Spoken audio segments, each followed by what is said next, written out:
চিলেকোঠার দরজা বন্ধ ছিল 3 দিন। 3 দিন মেয়েটা স্নান করেনি, ভাত খায়নি।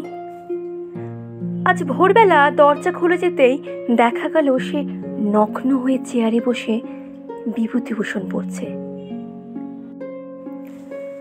মা এলেন মেয়েকে দেখতে। হে, কি করেছিস? ওঠ, দুটো মুখে দিবি।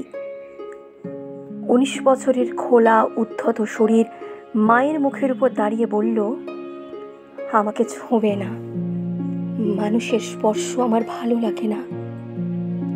মা নেমে গেলেন নিচে। সিঁড়ি দিয়ে বাবা উঠছিলেন।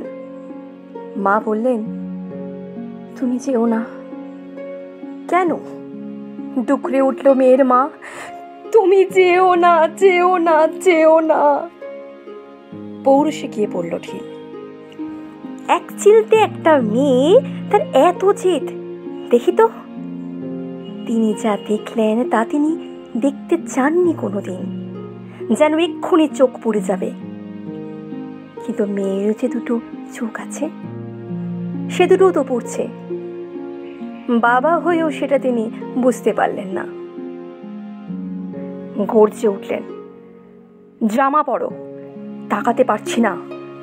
সজোরে থাপ্পড় মেরে বিভূতিভূষণ কেড়ে ফেলে দিয়ে তিনি নেমে এলেন নিচের ঘরে। নিচের ঘরে জমজমাট লোকজন, আত্মীয় স্বজন।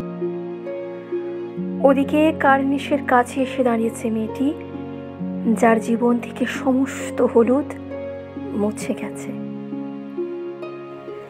আজ তার গায়ে হলুদ।